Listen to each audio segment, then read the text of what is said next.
we're ready? Ready to go. Okay, good evening, everybody. I'd like to call the Abolition Hall Steering Committee meeting on January 12th, 2026 to order. Because this is the beginning of a new year, we're going to have a little reorg meeting. So before we go any further, some organizational things to start. I'd like to ask a motion for nominating for chair for this upcoming year. I nominate Laura. A second. All those in favor? Aye. Ed is not here tonight, by the way, but he did vote the same way that you all did. So thank you for that. And then I'd like to make a motion to nominate Dana as vice chair. Second. Excellent. All those in favor, please signify by saying aye. Aye. Aye. Excellent. And Ed is also in agreement with that. So thank you. Welcome, Dana. Yeah, thank you. And welcome everybody else. We have Darren again with us, and Dana and Deb, and Ed is not able to join tonight, but he is still part of the committee, and we'll be updating and keeping him abreast of everything. And JC is certainly our Board of Supervisor liaison, joining us through Zoom tonight too. A couple other housekeeping things. We are having the township's arborist join us tonight through Zoom, and that will probably be around 7:45-ish. Yeah, around 7:45. He had a prior commitment when I reached out to him after the last meeting, but he thinks he will be able to get here hopefully earlier than 7:45, but he felt comfortable saying 7:45. So, Okay. and he'll do his report at that point. Perfect. And as far as public comments go, something just to help keep everybody moving along is we are going to limit the public comments to 3 minutes with new ideas being brought up, just to help.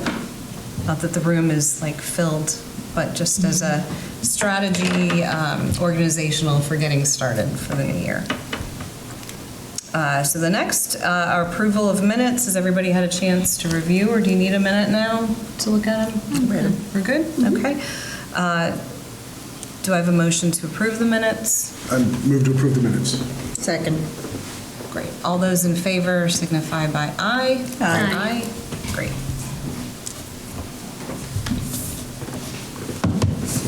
And then status update on Abolition Hall. Is that okay for you, Craig? Do you want to start? I'll start.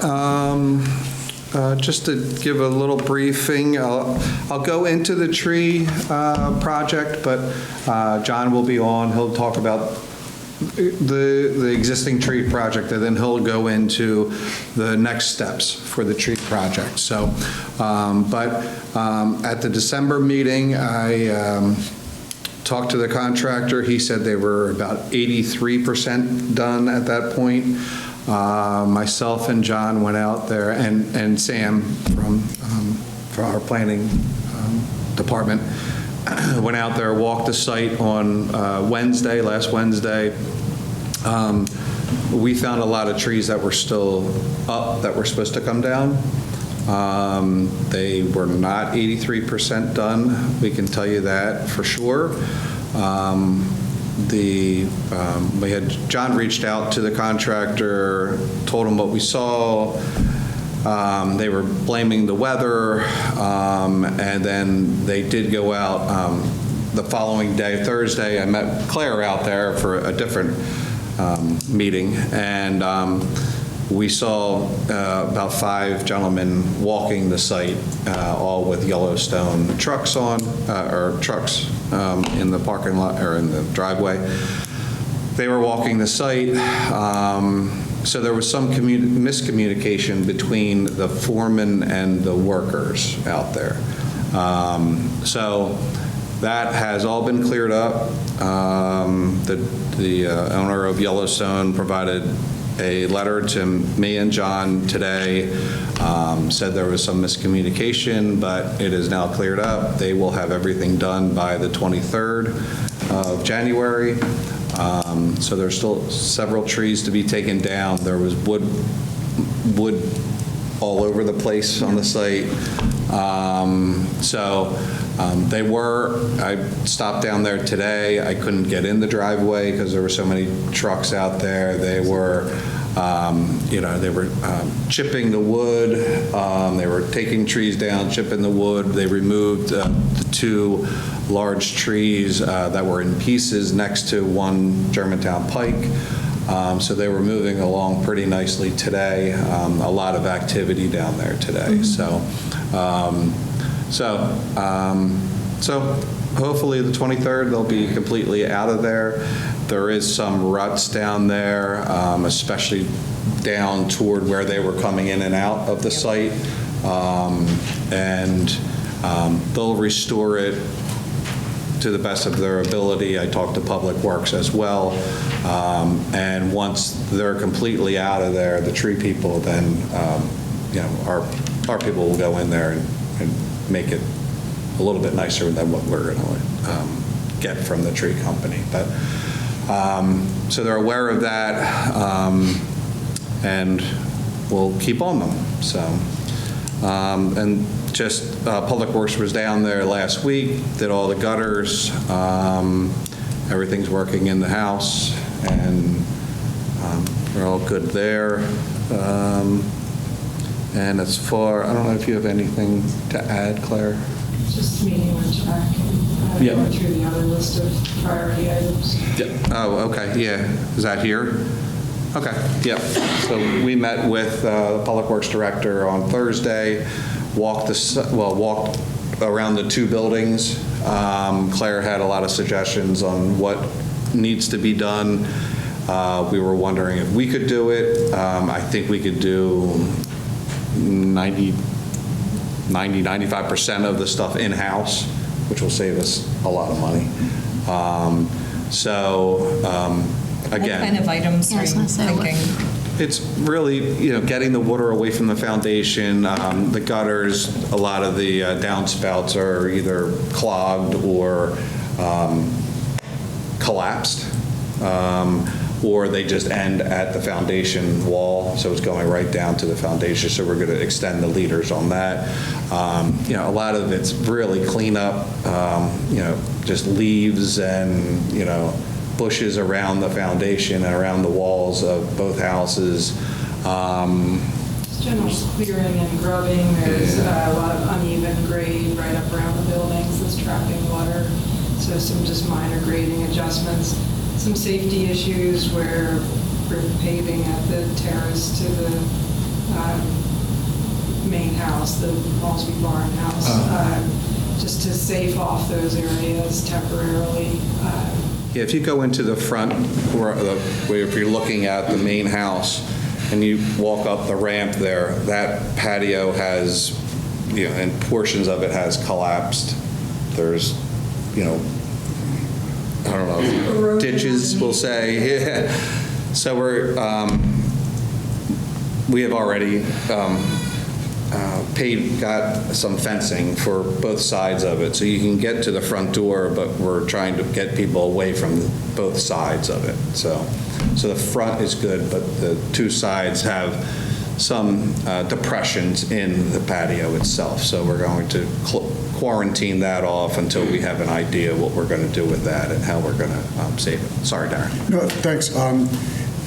As we think about all the things that have to be done, the small things and the big things, is there I'll call it a curriculum that we could create? Because I know that high school students need service hours. And I want this end project to be a resource for the high school kids. I want everybody who graduates to know what it is and why it is. And so this might be a great start to not only getting them service hours, but getting them familiar with the project, but obviously only for the stuff that's suitable for them. Is that something we could think about? We could certainly, some of that is really like Volunteer labor. Cleanup. That's a great idea. And finding out, connecting with the local school, certainly Tom would be, I think, a great resource. Is he on this? He is not, tonight is the same night as Whitemarsh Art Center. Gotcha. So he goes to the Art Center. But Tom would be a great person to start with, to connect. Yeah. That's a really great idea, because especially if someone is interested in that type of field, you know, or even summer work, like that might help even for people to get some extra volunteer hours or summer hours. I don't know if it'd be paid at all, but I hate to be the lawyer in the group. But yeah, talk to us, Deb. You're not, I was ignoring the liability. Yeah, don't worry about the liability. The liability, because I used to send people out to do, you know, things like that all the time, and the courthouse many years ago did, and of course, somebody gets hurt, and there's a lawsuit, and that's the end of that. But we can get around it. We can have them sign a waiver and yeah. not give them power tools, you know, and limit it, but we do have to be aware that Yep. when we're bringing in volunteers for anything, anybody that walks on that property, township is liable. Correct, yeah. And we have those volunteer Yep. sign-offs. But, yeah, I mean, some of it is, you know, pulling the vines off the wall around the patio in the back or on the building itself. And, you know, it's labor. That's Right. all it is. So, yeah, we can definitely look into that. But even to tie in, like you know, doing that kind of labor on a historic property versus a non-historic, because there are going to be elements of, like, hopefully that would be somewhat covered with staff, you know, whoever's doing that kind of work, that there is a mindfulness to all of it. Maybe like a little intro course or School. Yeah. something. I think that we can really be creative and approach the high school and say, let's come up with a course that kids can get credit for and learn about the history and learn about historic preservation and whatever other subject matters we think are relevant so that we can start our job of educating. Love it. Yeah, we might be able to connect with conservators or masons and do training or demonstration programs. So, yeah.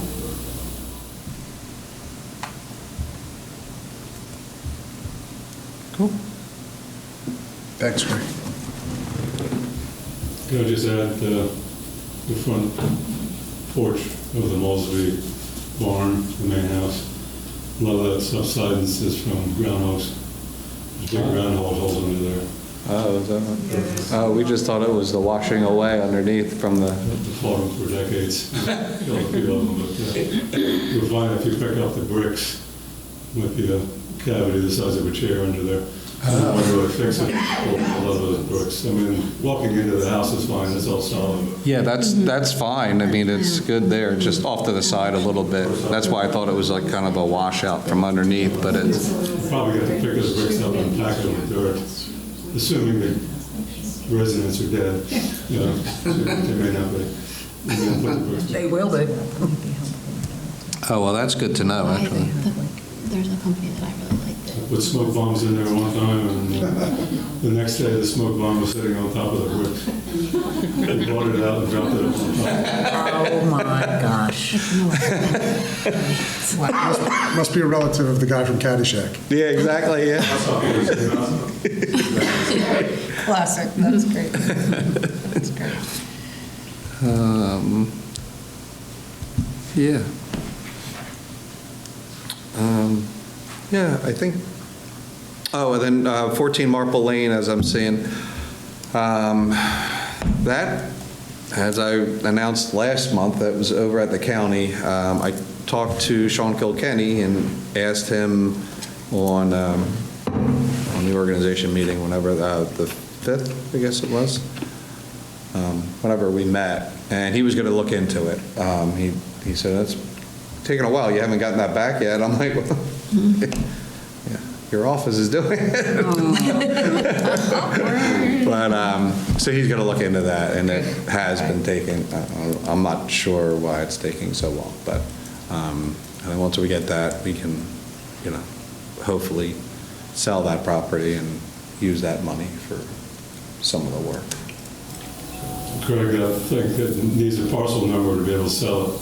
And we did that. Have you got that yet? Yeah, so we have it subdivided internally here. The engineers have been out there. We have Do you need a parcel number from the county? from the county, yeah. Do you have that? No, I don't. That's what we're waiting That's what's on. holding up. Yeah, so that's what, so, Craig, can you describe the process by which it will be marketed once everything is in order? it'll go out to a bid process, probably on municipal bid or one of those, and it'll be a public bidding process.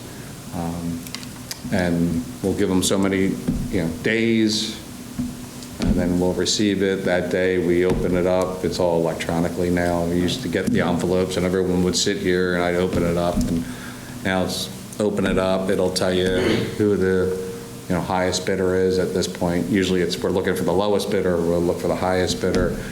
Will there be an on-site pre-bid meeting, briefing, tour? Yeah, we could do that. Yeah. Yeah, we probably have to do that to open the door up and let people in. And then that'll, most likely, yes, that's how it'll have to go. And then you would take the highest bid regardless, there's no qualification like highest responsible bid? Well, it's always the highest responsible or the lowest responsible, but it's the highest responsible bid. But for this, it's going to be, whoever can pay, really. And will there be any reflection upon or analysis upon intended use, or is that not going to be part of it? That would be all on whoever purchases it. There's no guarantee on anything from the township at that point. Meaning there's no requirement that the use has to be other than a residential dwelling? No, we'll give them the zoning. The zoning would be a single-family residence, Yeah. and that's what they're Okay. bidding Is that what you were on. meaning, Sadell? So if someone comes in and wants to put an apartment building there, Right. that's not... I assume, the zoning will be evident. Oh, yes. Any variation from that would require variances and/or conditional use. Absolutely. Approval. But And there's no guarantee that, so yes. Just out of curiosity, why would they go through a realtor? Because we have to bid it as a municipal entity. It has to be bid out, public bidding. Wouldn't it get more money through a realtor that puts it out on, a realtor site and people come in and try to buy a house to live in? Wouldn't that require more money? Not necessarily, no. you pay a commission. Yeah. And we're going to make the wetlands restrictions It has clear. nothing to do with the wetlands. It's No, the property. separate question, but there is some restriction in the back of the property about, Everything is delineated on the plan. Yep. The wetlands are only 3 feet. All right, thank you. Yep. Anything more on that? Okay.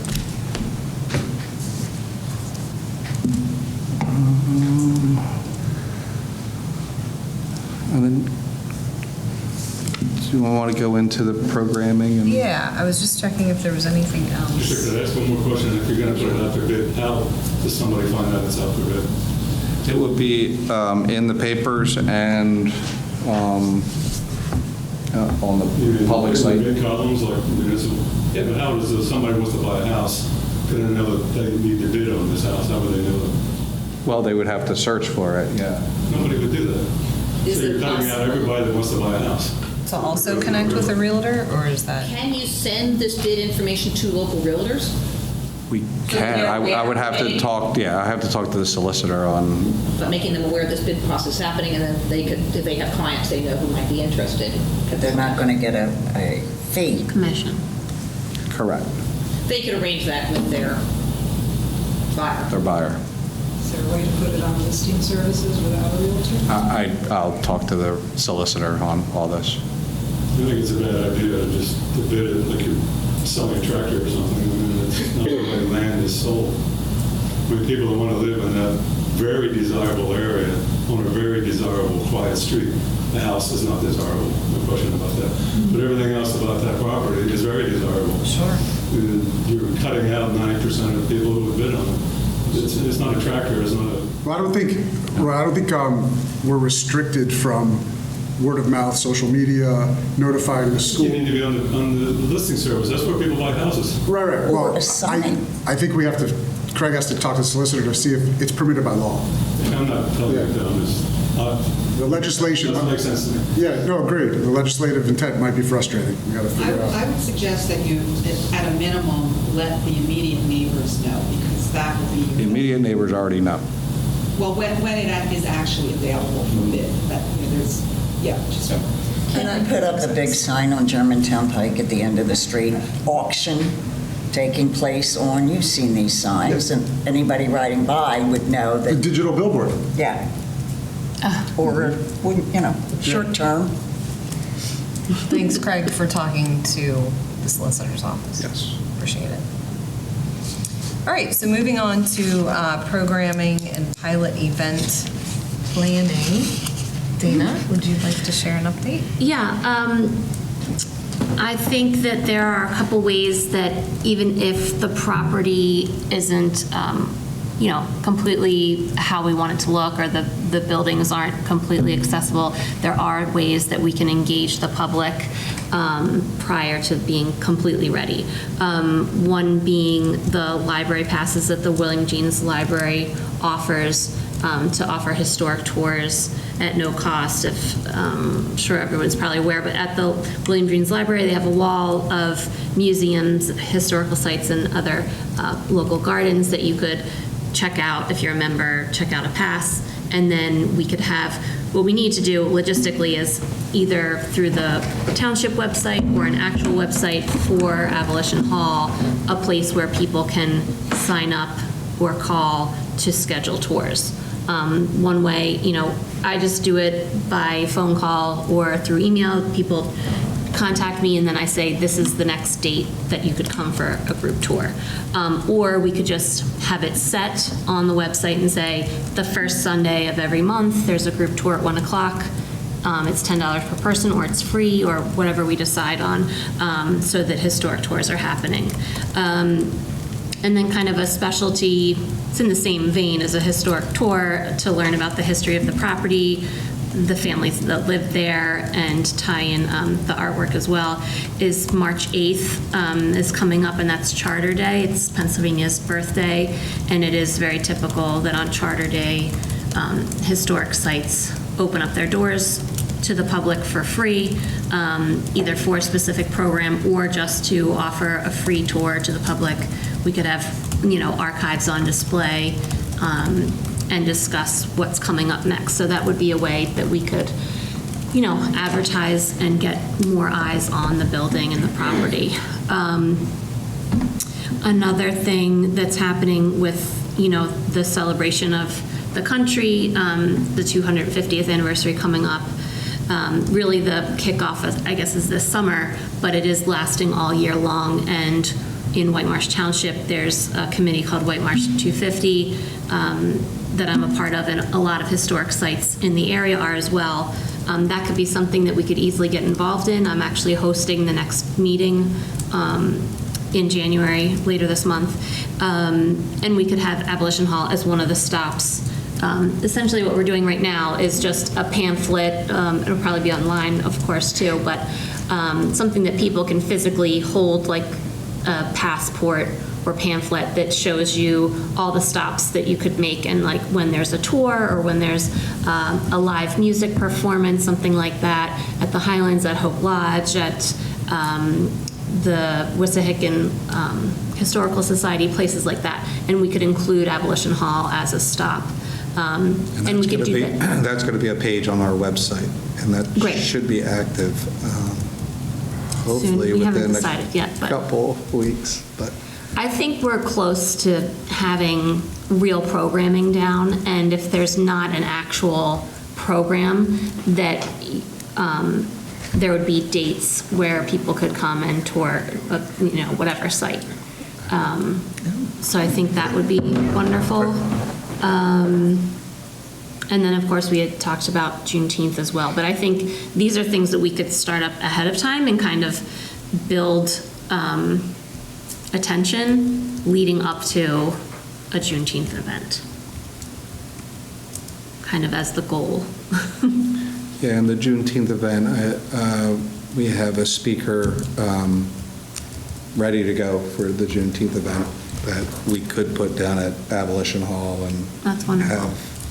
have people there. It's just logistically, the parking is still Right. the issue. But we're Did you hoping to have- have that all situated. And Yeah, did you speak to, because we had talked about an easy kind of access trail from that side parking lot, instead was of the having other people update, was the cross parking lot. the Yeah. street.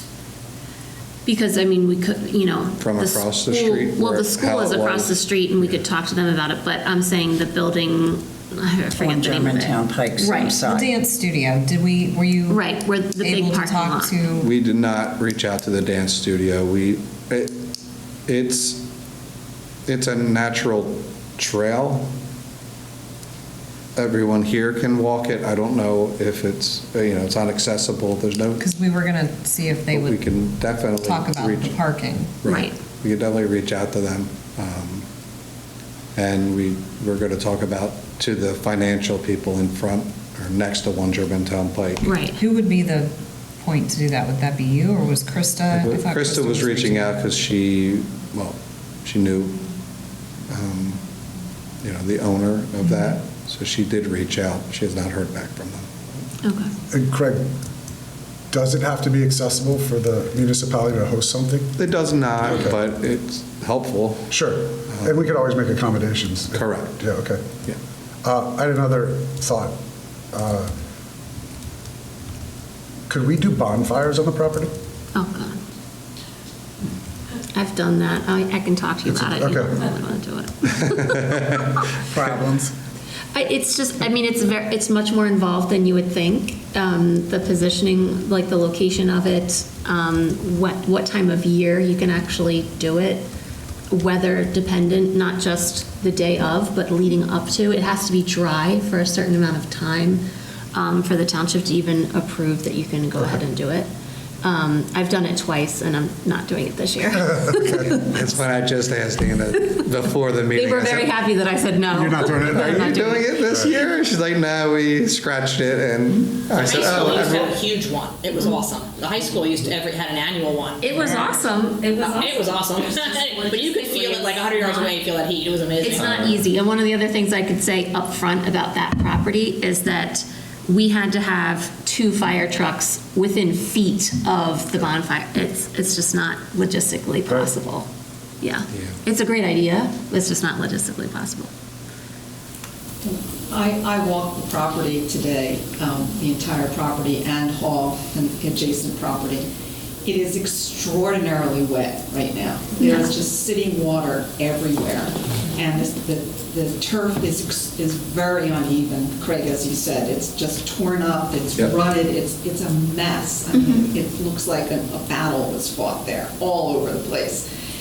And that will make it, unless things are smoothed out and cut short, walking from the buildings to the parking lot at that complex that fronts onto Germantown will be very challenging. It's uneven. I mean, even if in the best of times, before all this work was done, it's not a very easy path. And right now it is. I did it for 40 years. Right now it is Every day. really torn up. It's just a complete mess. Yeah, right now, yeah. And we're going to fix that. I mean, that'll be fixed a little bit, but I'm with you. It's a natural trail. Anyone with any kind of, walking issues or anything like that will have problems getting there, so.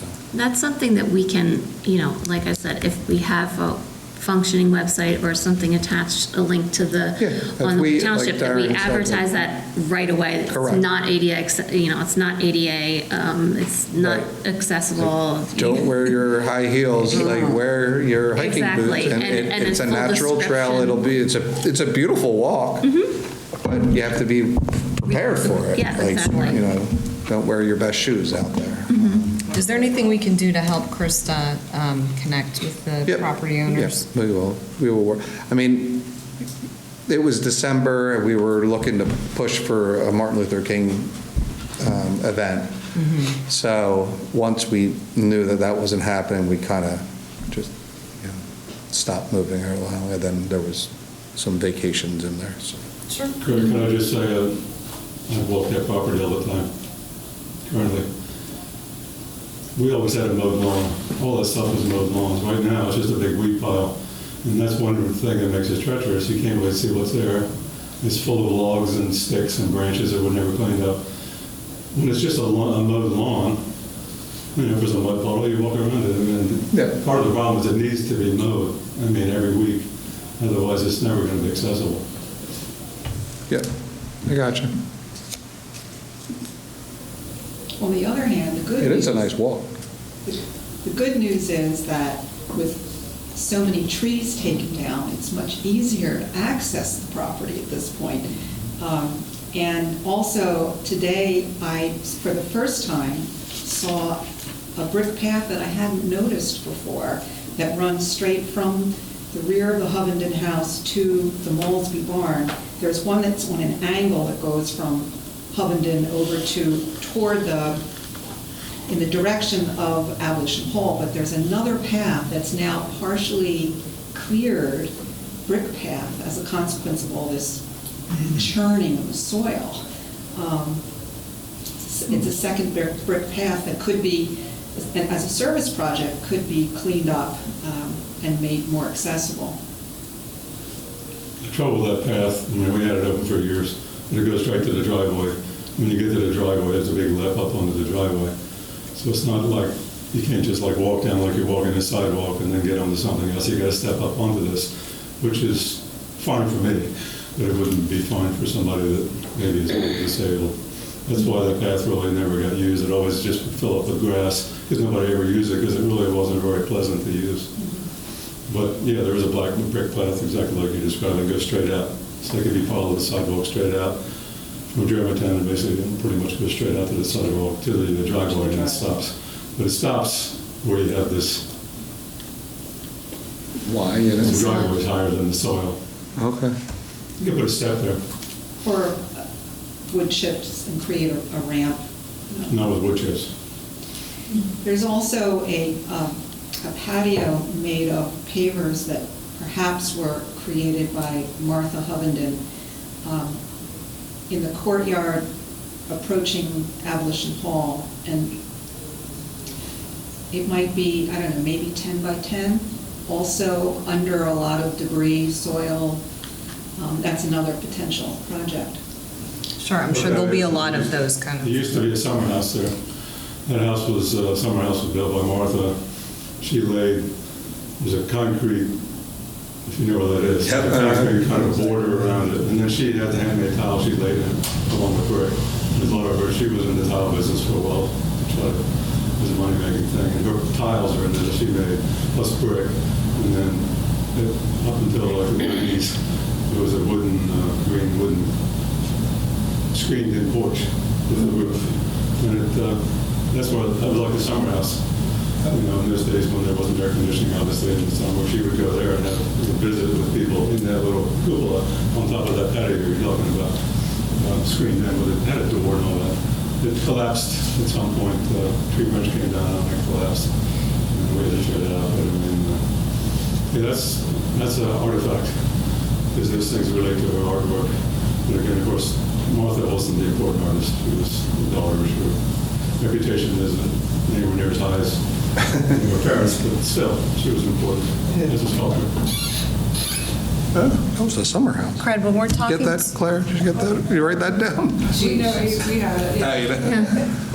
When we're talking to the property owners about the parking, and like Roy's talking about needing to mow the grass back in that trail area there, I mean, it's their property, right? Or is it where the, Well, like behind there's the a park, little like, grass if people space park between the back parking there. lot, from the dance studio we're talking? Mm-hmm. Yeah, from the parking lot to the property line, there's a small grass spot. I mean, when we were out there on, I'm not sure, I forget who I was walking with. Was it, I don't know, either Wednesday or Thursday when I was out there, they had just cut it in January. I mean, it was freshly cut, so they're maintaining that. That's not an issue. I mean, it's grass, but Right. that was fine. And Okay. then it's just, the ruts where the tree people were, and they're driving their trucks all around it, and they're going to, again, we'll have it, back to how it was before. Excellent. But they're maintaining their side from the parking lot to the property line.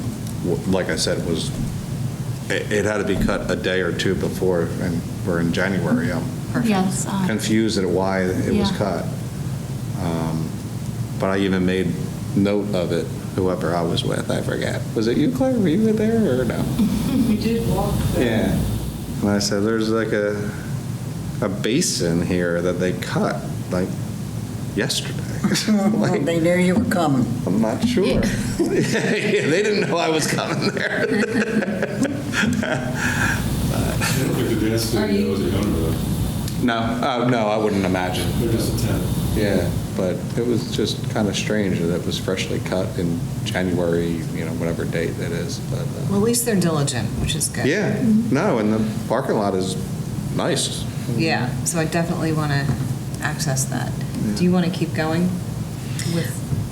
Yeah, I mean, that was basically the start, and also I talked to Roy and Ann about doing some videos so that we have, people that can't access the property or we're not able to, that there's an online presence of videos and a series of short videos that we could do of the Hovenden House, of Abolition Hall, and the surrounding structures. One could obviously be just historically based about the architecture. Roy had some wonderful suggestions about, one about the arts aspect, Civil War aspect, and Underground Railroad, and the architecture. And then could be, offshoots, of course, under those four categories, so that there's something, online in a video so that people can learn about the property before even coming, and that be shared. As I said, that's another conversation that I think we should move forward with, is either establishing a website specifically for Abolition Hall or having a link on the township to go to that site. Yeah, we can do that. Or both. I believe there's been discussions with you doing some videos with Rob, or Yeah. who's behind the scenes here. So maybe that's a good with media advisory board to have a conversation about, because that's a great team, knowledgeable about whether to do what you just said, have it be its own website or a link, a separate page on the township website. Okay. Yeah, You because there has start to be with one someone, and go to yeah, another, because it can take a while to kind of build out a whole. Yeah, whole as the design. videos are made, they can be uploaded on there. Someone has to be in charge of that. And then same thing with wanting to schedule tours or having set tour times that someone's checking in on.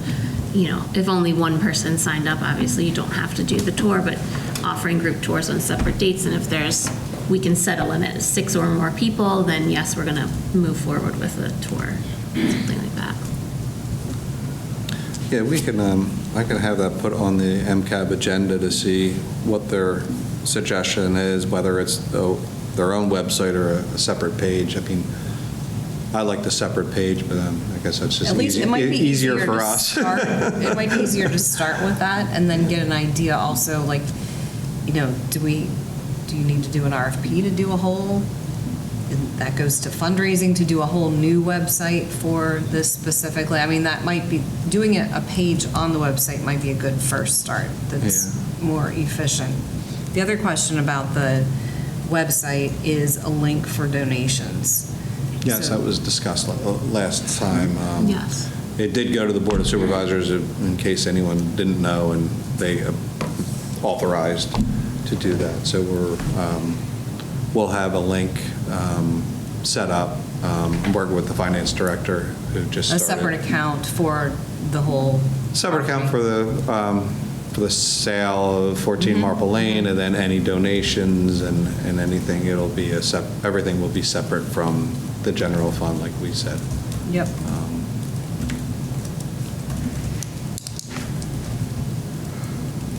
Correct. Just to clarify, a donation made to the township for this project would not be tax deductible, correct? Well, we could set it up, I mean, we would have to set up a 501c3 or. Okay. And That doesn't exist right now. It doesn't exist. That was my other question, actually, was is that something that we're going to explore? Or are we going to seek out another existing 501c3 that would want to take that on?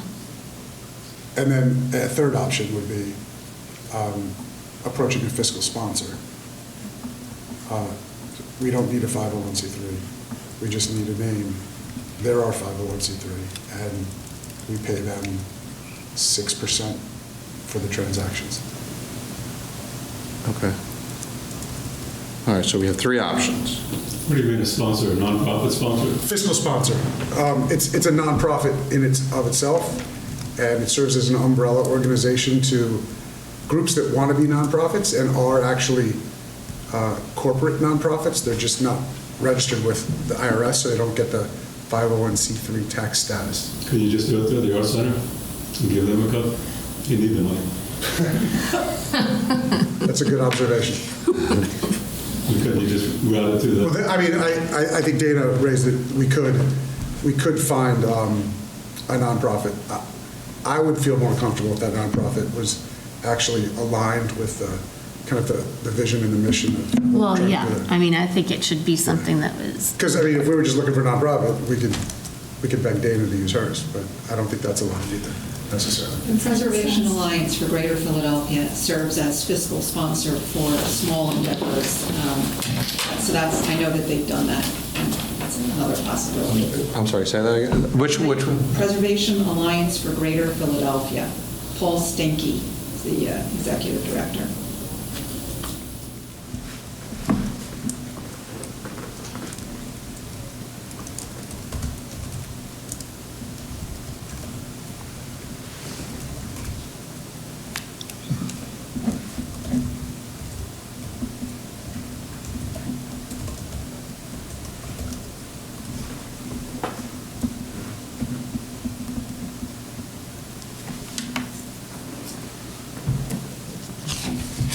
Okay, well, that's helpful, because that all kind of coincides with, once we get a account for the money to go in, and a way for people to go to the website to add to that account, and then a group to manage the account, and then we can talk about programming to register and who runs that programming. So Right. all this is coming together for maybe some future subcommittee kind of groups. and under programming, are you also, is it not just like actual programs or educational things, but actually just how the buildings are being utilized? Is that? Whatever you I'm wanted just to bringing share. up Yep, go ahead. whether, I mean, I think it's kind of negligent not to have a tenant in at least one of the apartments that are available on site. I mean, having someone living there is oversight for the property. It doesn't necessarily, I personally wouldn't think to do like a caretaker situation. I think it should be a tenant that's paying rent to live there, and obviously then they could report on the heater went out, or, the gutters and working properly, things like that. But having someone living there would be revenue that we could use, and there'd be some oversight. Obviously, it would want to, heavily vet the person that would be living there. It would be a specific kind of tenant.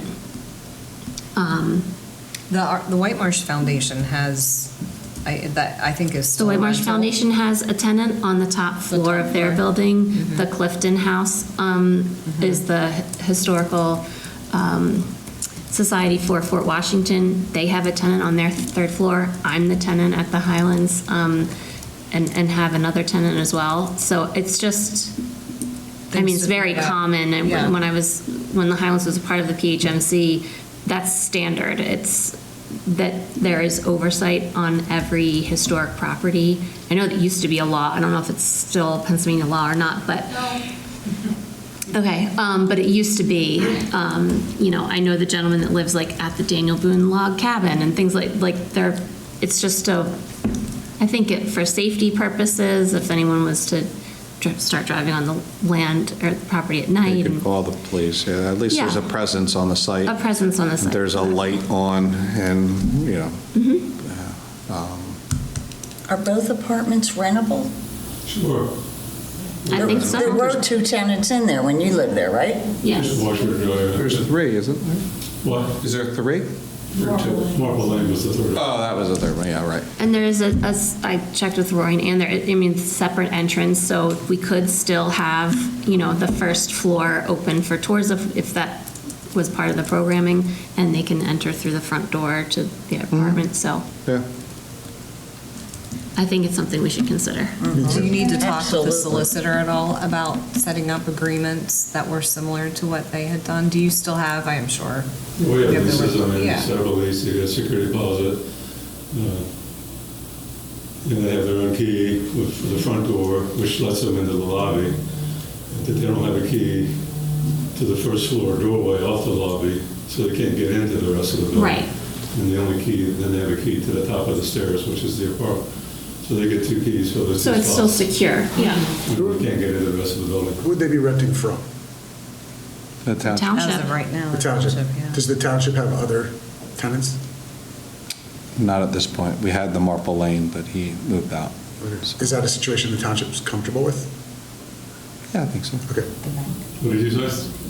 I just wanted to know if they had other tenants, the township. I didn't know if that's a business that's for And actually, I mean, how we were working with the Marple Lane one was all the revenue or the rent was going to the expenses for, the electric, the water, and everything else on the other, the 2 other properties. So we could set it up like that it's not going to, again, going into a separate account to pay for some of the, Second floor apartment on this Novinan house, which is what we're talking about, has its own electrical system. So when we rented it, the tenant paid the electricity, and it has its own boiler, so they pay their own heat.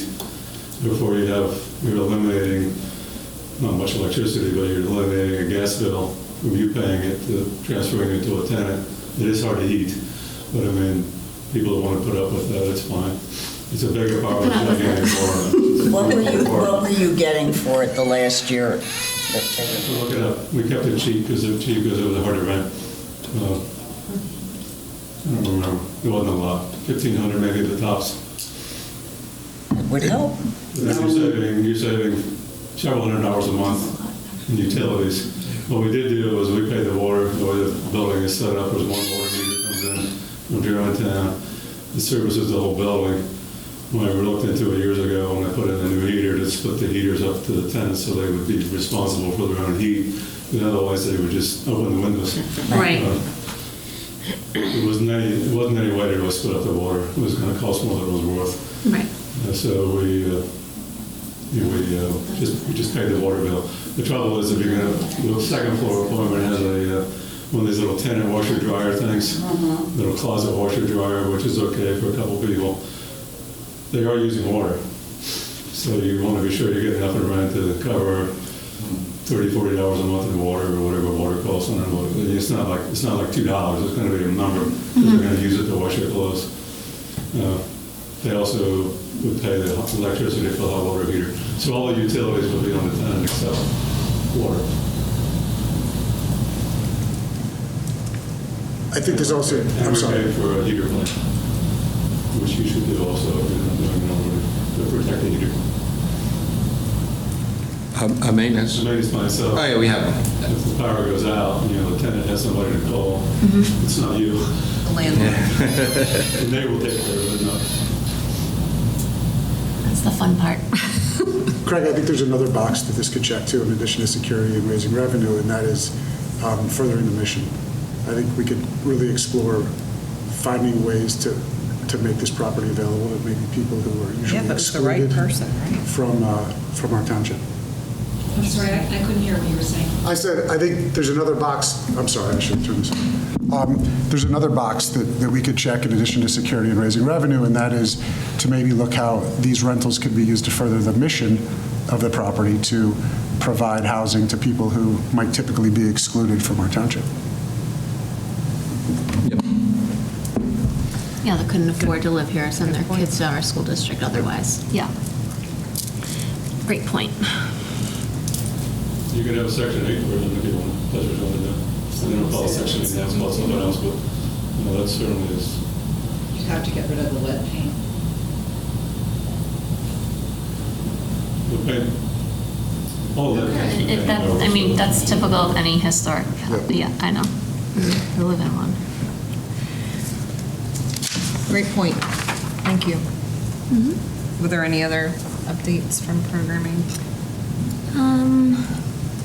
No, that was pretty much it. So the ideas that have been mentioned do correlate with the survey results without going into the plethora of pages that are printed here. Just to let everybody know, like that all matches what the public has shared as their interest as well. Is John? John is here. Yes. Great timing. Okay. Hi, John. Uh-oh, you gotta His sound is undo. muted. Hold on, I think. Do you have to release them? That I was think our I have to, problem yeah, I last have to time. release them, I think. There we go. Okay. Sorry, Good John. evening, everyone. Good evening. Can everybody hear me okay? Yep. Yes. Great. Thanks so much for having me. So I know I was tasked tonight by Mr. Craig to give you a Cliff Notes version update of the Yellowstone contract in Abolition Hall and the course and track. So here it goes. So earlier this fall, Yellowstone, who was awarded the project of the 102 removals, some prunings, some cleanup, more precisely the dangerous trees along Butler Pike, along the building proper itself within the landscape, and also the trees that inhabit the areas with our shared neighbors, and then also the hazard trees within the woodlands that could impact anybody utilizing the park, and also the dwellings that back up to Abolition Hall are being removed due to climatic factors such as early rain, ice, snow. The contractor is a little behind, and to be totally transparent, is not going to meet the deadline of the 13th, which was expected by myself and Craig, just because we knew the climatic factors that were coming into play. Recently, and Craig's been very involved, himself and Sam, on meetings out there. And recently we had a meeting, I think it was last Thursday, Craig, or Wednesday? Wednesday, I think. Yep. Wednesday. And after that meeting, I put together a lengthy compliance chart that and report that went out to the contractor on some minor deficiencies, some overlooked issues, which is very common in these projects.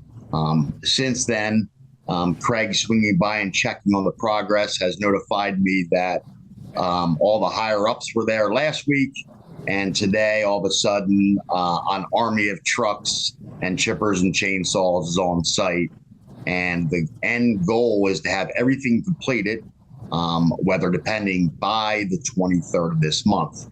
And at that time, folks, I will go out and do a final compliance check to make sure that everything is done to the set standards that were provided to the contractor. And at that time, we will do a compliance check with that contractor and make sure everything's up to par. So I'll stop for a second and answer any questions to date on the actual tree removal and pruning implementation project. John, it was raised at our last meeting. Can you hear me okay? At the If you could just, maybe the microphone. Yep. Ouch. At the last public meeting, it was brought up about the wood chips and the use. Yep. Can you speak Yep. to the intent on that? Absolutely. So the wood chips are being dispersed. There'll be a lot more now that they're into the woodlands. But for the areas that they have done, such as Butler Pike, if you walk, you will see areas that have wood chips currently inside those woodlands that are going to help suppress invasives. But now that they're actually working in those little woodland pockets per se, there'll be a lot more wood chips generated that will be what's called fly chipping into those areas to help with the invasive control. Thank you. Are there any other questions for John? Yes, but you'll have to come up to a mic so he can hear you. I don't know if that's on, Sadell. Just make sure it's on. Yep. Hi, can you hear me, John? I can hear you, Snell. Okay. So I walked the property today, and as I noted earlier before you joined, I was pretty taken aback by how torn up the land is, and Craig says that's going to be dealt with, in part by the contractor, but also by Public Works. But one thing that I saw today that I found especially disturbing, I'm not sure where to look, here or there, does it matter? It appeared to me that there had been some tree removals within the delineated wetland, the major wetland. There are still a few brightly colored flags that I guess Gilmore placed in the wetland, and there definitely have been some removals within the wetland delineation. And there's evidence that heavy equipment has been very close to, if not within the wetland. So I found that disturbing, and I wondered whether you had noticed that. So, Sidnell, to answer your question, inside wetlands, you are allowed to remove trees. You're not allowed to displace soil. Okay, so if there's a hazard tree that could fall into an area, you are allowed to cut that tree. You cannot go in and extract that stump within a wetland.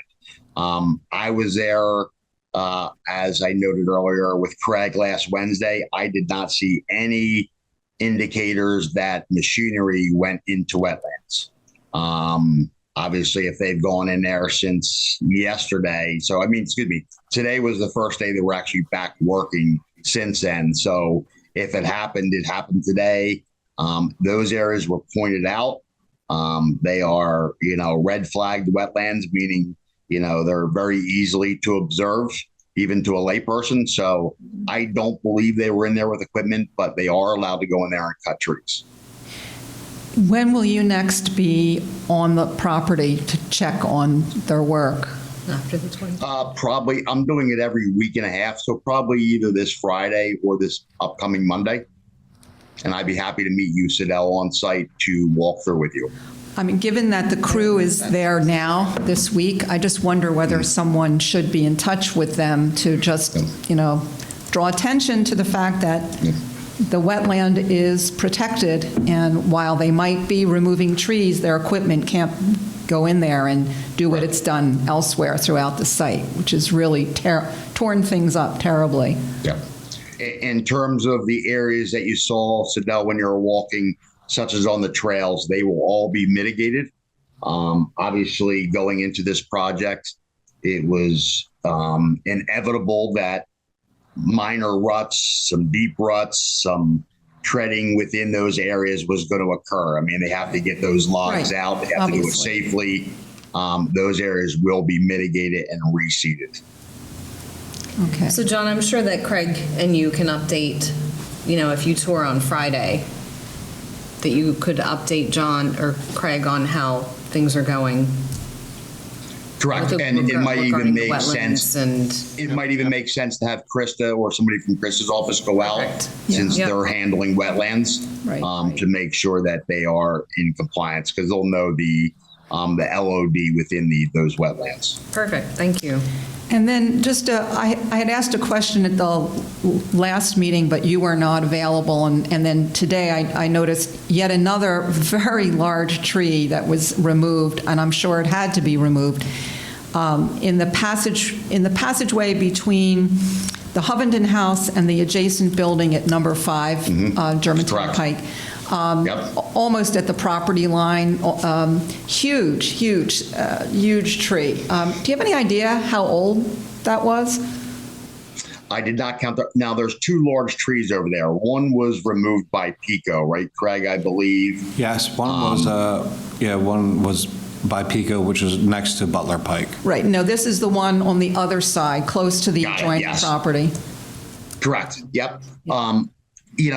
I believe, and I have to pull my records, Chanel, I don't have it right in front of me, but I believe that was a Norway maple or a red maple. I have to check my records. And it's probably, not as old as you would think it would be. Obviously, it's, surpassed 50 years old, but it's not a 100+ tree. And how about the one that's almost adjacent to those tall gate posts, the stone gate posts? On the one with the large decay pocket? Yes, yeah. How old? Yeah, that tree, I did count some of the rings when I was there.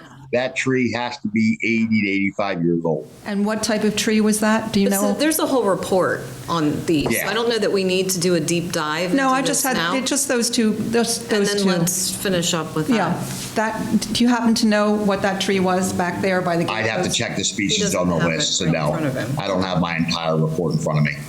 Okay, thank you. Thank you, John. Thank you. I think the only other item that we hadn't touched on much, we did a little bit, was the grant. I think we were going to connect with Claire and Krista about grants. Was that right? Yeah, we have a meeting scheduled for this Thursday?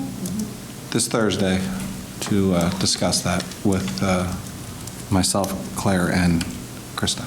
Were there any other updates, Claire, from your side of anything specific to share now, or just wait to the next? I think we identified, there was a discussion about the nonprofit, that could also help to receive grants. Right now, we're identifying ones that are eligible for municipalities. We're looking at both planning and capital funding. We have to account for time delay in planning for when monies might be available, so that becomes part of the strategy. And there's several Commonwealth grants programs that have submission dates in the next couple of months that might be useful. So that's where we're going to start. Perfect. Yes. Claire probably knows about this, but the Keystone Historic Preservation Grants, there's both construction and planning grants, and the deadline is coming up in March, and there's an online video webinar coming up in about a week to 2 weeks. Thank you. Okay, I think we've touched everything on the agenda. Public comment? Yep, Can I broach? you may. I printed out copies of what I'm going to talk about. Page 1 is just a quick review of open space legislation, the original act, and then it was amended to allow local government units, which is the one we all know about, setting up Act 153. And then it was amended in 2013, and this is one I have discussed frequently, allowing annually up to 25% of accumulated balance of the fund to be used to develop, improve, design, engineer, and maintain property acquired pursuant to this act, or alternatively for the local government unit to create a maintenance fund to do these things. And then it also specifically says that once the money goes into these funds, it's not a one-way. You can pull it back out for property acquisition, so you don't have to worry if you put money into a maintenance fund that it will be stuck there. But then there is Act 15 of 2022, which is something I had not heard of before, but which I discovered. We amended that, and it removed the pursuant to this act, meaning that annually up to 25% of accumulated balance of the fund to develop, improve, design, engineer, and maintain now refers to all open space owned by a local government entity. It doesn't have to have been purchased with Act 153 funds. So, on there I have the how to read the bill, so it shows that that is what that is doing. It's from the Pennsylvania legislative site, and I have the second page is actually the act where you can see they removed purchase pursuant to this act. So specifically, that 25% that we can set aside to maintain, improve, develop, engineer, all of these things, that money is now for all land, meaning if we want to improve the property, not the historical buildings, but the property, we don't have to worry what was purchased with which fund stream. We can use our open space funds to do this tree planting, invasive removals, all these plans that we've made. The last page is from the Chester County Planning Commission. Apparently Chester County was much more aware of this than most people. So you can see when you get down on the back page, 2022 Amendment of Act 15 clarifies that 25% of funds can be used on any open space property as long as it's available to the public for public benefits, these sorts of things. There are restrictions, but any kind of public property can be used. And then you can see municipalities in Chester County are using these open space funds, salary for a preserve manager, demolition and grading, establishment of trails, brownfield remediation, developing parking areas, contractors for stewardship, maintenance services, which is the one for us that I was more interested in. But these are things that, so we have the money that we need when we talk about the morally necessary environmental stewardship of this property. We have the funds available from Act 153 to do all of the property regardless of how this property was obtained. And I hope that we will do this and not limit ourselves and inch along. We can make this property what we want it to be and what it deserves to be, and to make it what the public needs it to be in terms of access and enjoyment and all the benefits from open space. Thank you, Deb. I know Chester County is very progressive with their... About a third of their local governments have open space ordinances as well. So, Thank you. Any other public comment? Yes. Just two little tidbits. When I walk the property today, I always see deer there, of course, but today I saw something I had never seen before, a piebald deer. It looked like a cow. It's patches of white and brown. I've never seen that. I have a picture if anybody wants to see it. And I Googled it, and it's like 1% less than 1% of the deer population has this genetic quirk. And it shows up, not only is this patchiness in the hide, but also with scoliosis of the spine, short legs, and a deformation of the jaw. Which leads me to my next little show and tell item, and that is, I found this skull today. What? Hopefully on the property, maybe? Or okay. Yeah, actually on the Hall property. And so if you want to take a look at it, you're welcome to do so. Do you know what it is? Deer.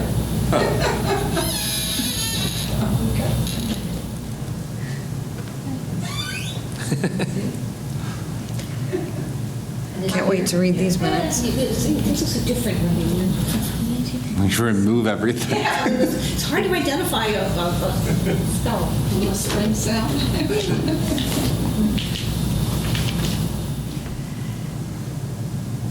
Awesome. I don't know what to say to that. That's great, I think.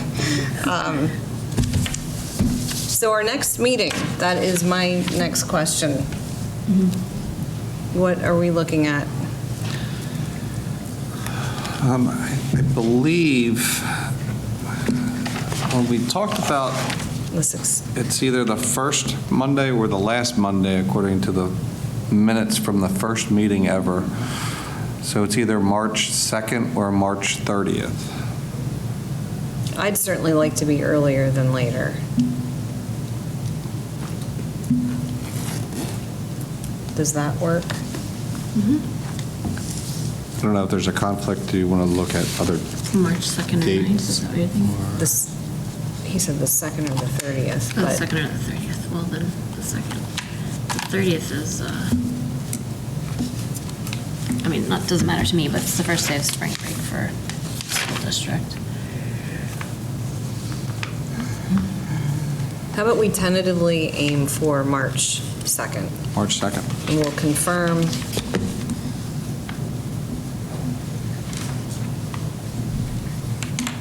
And then put, I guess, an announcement out as it approaches.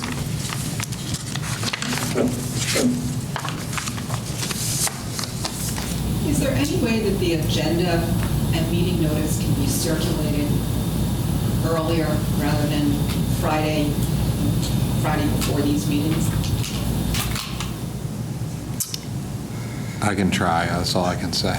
There's a lot of moving. This one was, you looked at the calendar, put it in your calendar. This one got up. Two. They got over there. And the last one. Agendas were posted on Friday.